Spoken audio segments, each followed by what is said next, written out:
10월 6일 수요일입니다.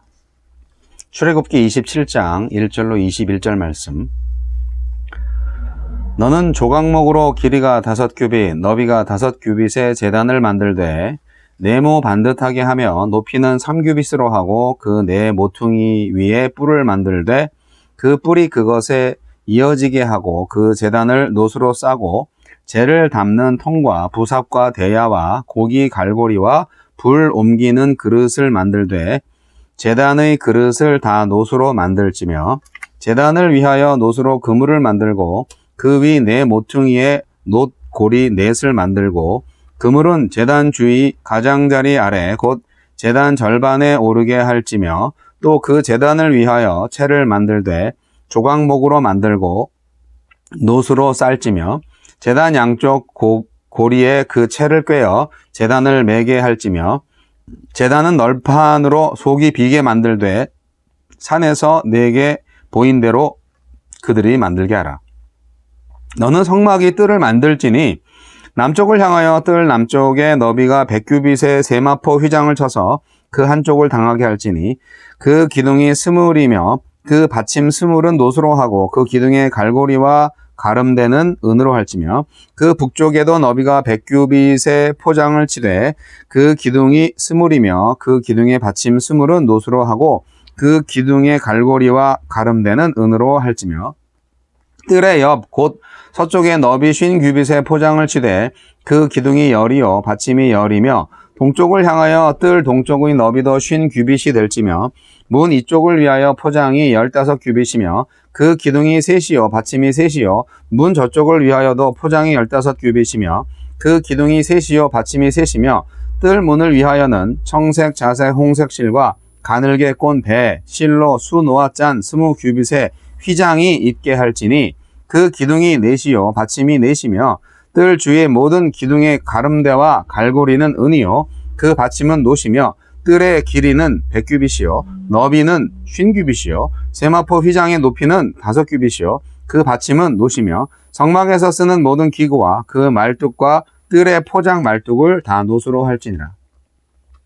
너는 또 이스라엘 자손에게 명령하여 감람으로 짠 순수한 기름을 등불을 위하여 내게로 가져오게 하고 끊이지 않게 등불을 켜되 아론과 그의 아들들로 회막 안 증거궤 앞 휘장 밖에서 저녁부터 아침까지 항상 여호와 앞에 그 등불을 보살피게 하라. 이는 이스라엘 자손이 대대로 지킬 규례이니라. 아멘. 제단, 뜰과 울타리, 등불. 하나님은 성막의 뜰에 제단의 제작법, 또 뜰의 규모와 뜰을 두를 울타리의 재료와 제작법을 알려주십니다. 그리고 제사장에게 등불을 관리할 책임을 맡기십니다. 하나님은 어떤 분입니까? 자기 백성과 교제하기를 열망하십니다. 죄 아래에 있는 사람은 하나님이 계신 성막으로 감히 나아갈 수가 없었습니다. 그렇지만 하나님은 성막 앞뜰에 제단을 두셔서 그곳에서 희생 제사를 드려 죄를 용서받고 자기에게 나아올 수 있게 하셨습니다. 제단은 죄인을 향한 하나님의 사랑이자 그들과 교제하시려는 하나님의 의지를 선명하게 드러낸 기구였습니다. 제단에 나타난 하나님의 사랑과 의지가 최종적이자 확정적으로 드러난 것이 바로 예수님의 십자가입니다. 십자가에서 하나님의 사랑이 죄를 이겼고 하나님의 의지가 단절을 극복했습니다. 하나님의 사랑과 의지로 얻은 하나님과 우리와의 사귐은 이제 그 무엇으로도 끊어지지 않습니다. 하나님은 자기 백성이 세속과 구분되고 구별되기를 원하십니다. 성막의 뜰을 에워싸서 바깥 공간과 성막을 구분하는 울타리는 하나님이 계신 곳이 거룩하게 구별되어야 함을 보여줍니다. 교회가 하나님을 모신 성막 공동체라면 세속에 물들지 않고 자신의 거룩함을 지켜야 합니다. 이것은 교회 밖 세상과의 단절을 의미하지 않습니다. 우리는 하나님의 뜻에서 벗어난 것들을 경계해야 하지만 오히려 그들과 함께 살아가면서 우리의 거룩함으로 그들을 물들여야 합니다. 이를 위해 우리가 힘써야 할 일은 교회 밖 세상을 배척하는 것이 아니라 무너진 우리의 거룩함을 회복하는 것입니다. 거룩함의 울타리가 무너진 곳은 없습니까? 우리의 거룩함을 어떻게 다시 회복할 수 있겠습니까? 하나님은 모두 잠든 밤에도 하나님은 깨어서 자기 백성을 지키십니다. 제사장들이 관리하는 등불은 밤에도 꺼지지 않고 성소를 밝혔습니다. 꺼지지 않은 등불, 이것은 졸지도 주무시지도 않고 이스라엘을 지키시는 하나님을 상징합니다. 살다 보면 밤 같은 시절을 보낼 때가 있습니다. 스스로 그 어둠을 몰아낼 수 없어서 절망스럽기도 합니다. 그러나 그때 하나님은 밝은 빛으로 우리를 삼키려 드는 어둠을 물리치십니다. 우리가 자신을 지킬 수 없을 때 하나님은 위대한 능력으로 우리를 지켜주십니다. 우리와 함께 하시는 하나님의 빛은 어둠의 시간에 더 빛날 것입니다. 주여, 하나님의 은혜와 용서 안에서 하나님과 사귀며 더 거룩해지게 하소서.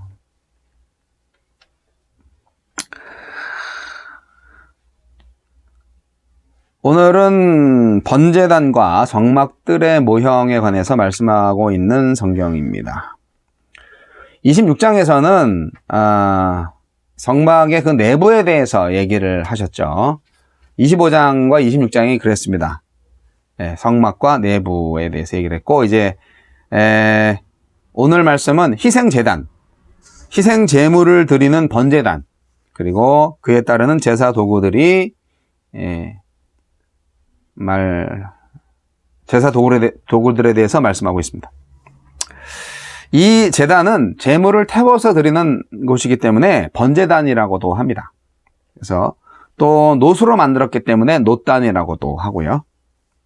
단이 어떤 곳입니까? 단이라는 곳은 하나님께 인간이 예배하기 위해서 또 속죄와 감사의 예물을 드리기 위해서 만들어 놓은 하나님과 인간을 연결하는 아주 중요한 장소입니다.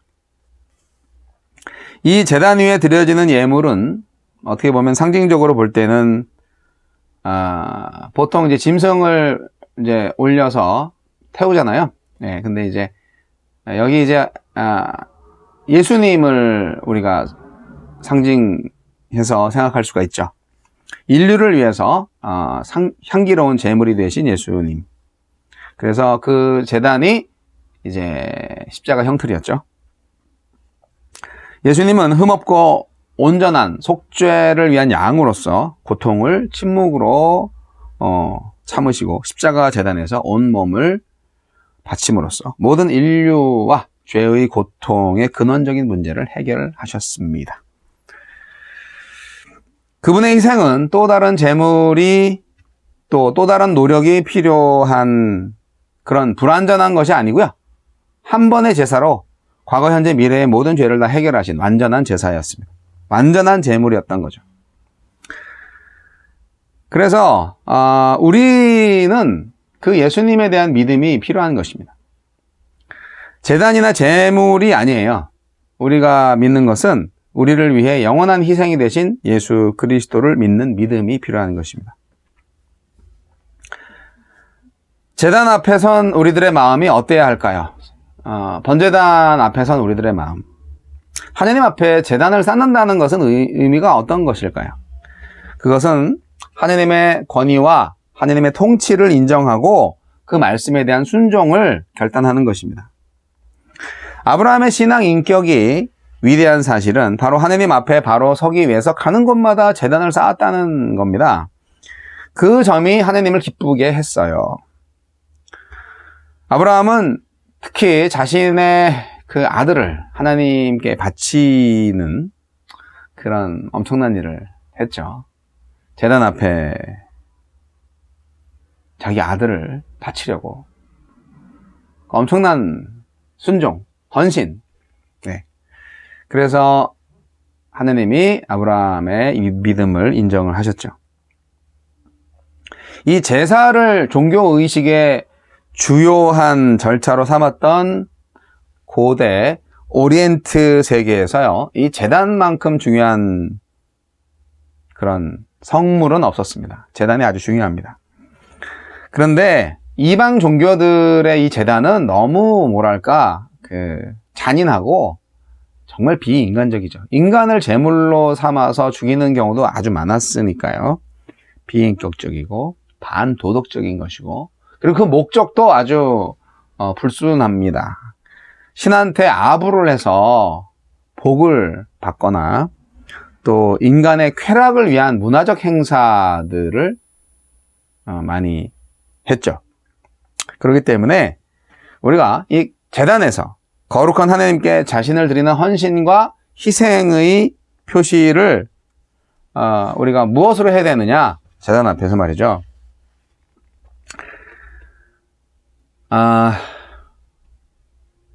그래서 흠없고 순결한 그런 제물을 바치면서 우리의 마음도 드리는 겁니다.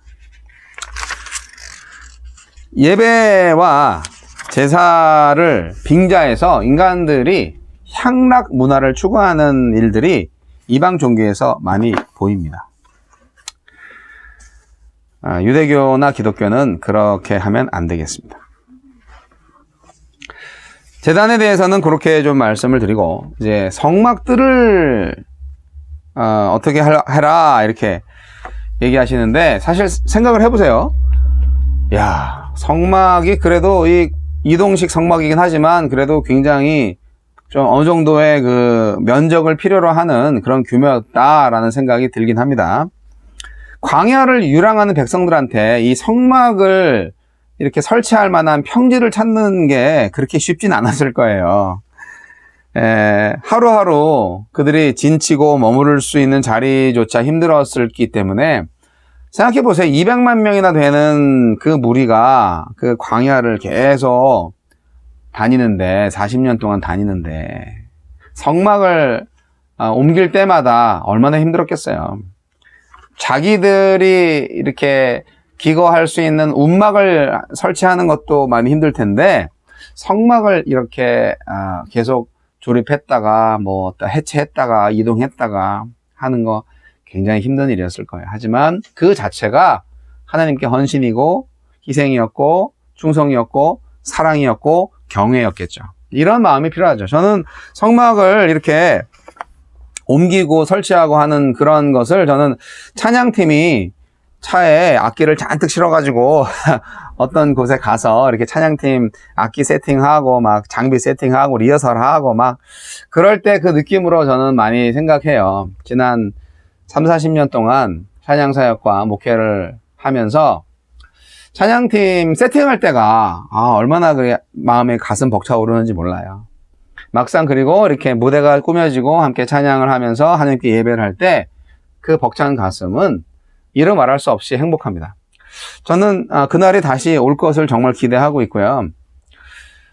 그리고 그것이 결국 성막을 만드는 일에 있어서 육체적으로 힘들 수 있지만, 그러나 정말 하나님을 사랑하는 마음으로 그 성막을 만드는 사람들이었다면 뭐 전혀 힘들지 않았을 것이다.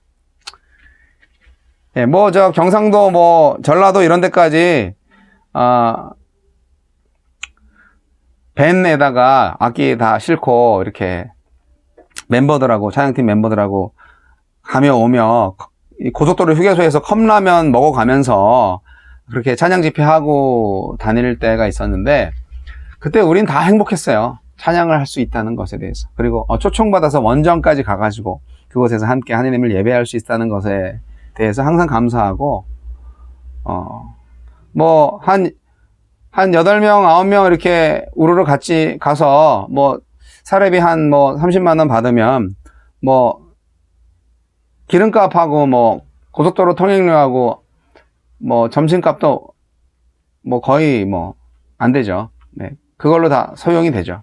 그래도 적자가 안 나면 다행이고, 예, 그렇게 몇 번 한 적이 있어요. 예. 제일 행복했던 것 같아요. 예, 그렇게 찬양 사역을 할 때가. 그러니까 이게 광야의 성막을 생각해 보면, 비록 이곳에서는 찬양을 한다기보다는 이제 희생 제사를 드리는 그런 일을 많이 했지만, 그 성막을 만들어가는 과정을 이렇게 오늘 본문 말씀을 통해서 보니까, 참 예배를 하기 위한 그 악기와 찬양팀 세팅하는 그 마음이었겠다라는 생각이 드는 건 저만의 생각인가요? 근데 이제 성막들을 위해서도 굉장히 노력을 하고 있었다 하는 것입니다. 자, 이게 성막들을 만들려면은 정말 평지가 많이 필요하죠. 근데 이 뜰이라는 게 결국 그 제사장들만이 아니라 모든 사람들이 다 함께 들어와서 죄를 용서받고 하나님과 교제할 수 있는 그런 중간지대잖아요. 그렇기 때문에 성막 밖의 인간이 하나님을 만나기 위해서 하나님이 임재하신 그 성소랑 연결되는 바로 그 뜰, 단 하나의 통로잖아요. 예. 굉장히 중요한 거죠.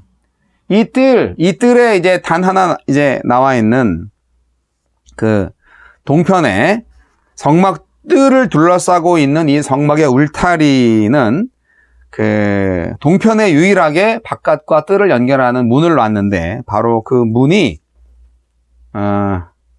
성막 밖에 있는 인간이 하나님이 임재해 계신 성소로, 사실 뭐 뜰도 성막이니까 하나님이 임재하시죠. 그 뜰 안으로 들어올 수 있는 단 하나의 통로.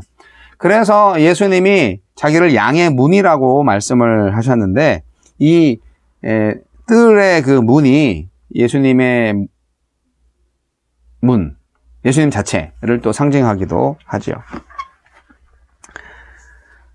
성막에 대한 이 기록이 굉장히 상세하고 복잡하잖아요. 성막 건립이 얼마나 어려운 것인가에 대한 거를 우리가 본문을 읽으면서도 알겠죠. 정말 어렵다 이거. 근데 아까도 말씀드렸지만 이스라엘 백성들은 현실적인 어려움보다 하나님의 처소를 만든다는 바로 그 소명의식 때문에 전혀 힘들지 않았을 것이다. 불평 전혀 없이 다 감당할 수 있었을 것이다. 인간의 이익과 욕심을 버리고 하나님의 나라와 그의 의를 구하는 피나는 노력과 믿음이 우리한테 있을 때 그 노력, 그 헌신으로 인한 고통은 충분히 감당할 수 있는 그런 거가 될 것입니다. 이스라엘 공동체가 광야 생활을 무사히 마칠 수 있었던 게 뭐 때문이에요? 그들 중심에 하느님이 임재하시는 성막이 있었기 때문입니다. 그렇기 때문에 견고하게 세워진 성막을 통해서 우리는 하느님의 임재를 경험하고 그 안에서 백성들이 거룩해지고 또한 하느님의 능력을 계속 경험할 수 있었습니다. 오늘날 우리의 인생은 광야의 인생이고 광야의 성막을 바로 우리 교회 안에 모시고 있는데, 견고하게 세워진 성막, 의로운 사람을 위해서 세워진 성막, 그리고 진리의 전당으로 세워진 성막임을 기억하면서 우리 교회가 진정 의로운 사람들이 모여있고 진리의 전당인 교회가 되기 위해서 기도해야 되겠습니다. 하나님께서 교회를 견고하게 하시고 그곳에 의롭다 하신 자들을 불러 모으신 것은 결국 진리를 수호하고 그 교회를 진리의 전당으로 삼아 가려고 하시기 때문이 아닐까요? 우리가 바로 교회입니다. 우리 사람이 바로 교회인데 정말 날마다 약해져가는 이 세상에서 진리의 최후의 보루이자 선악간 판단의 기준이 되어야 하는 것이 바로 우리 교회가 아니겠습니까? 오늘날 많은 부정직, 비진리가 판을 치고 있는 세상에서 이 진리의 빛을, 어둠을 깨우는 진리의 빛의 교회가 되어야 하는 것이 바로 우리들이죠. 빛에 대한 얘기도 나오기 때문에 말씀드리는 거예요. 네, 등불. 네, 제사장들이 계속 불을 밝혀 있어야 되는 거예요. 네. 교회의 진리의 빛이 꺼지면 절대로 안 됩니다. 그렇기 때문에 여러분, 빛을 비추는 사람이 됩시다. 구약의 제사장들은 하나님이 계신 성소에 나아가려고 할 때 반드시 번제단을 지나쳐야 했습니다. 이것은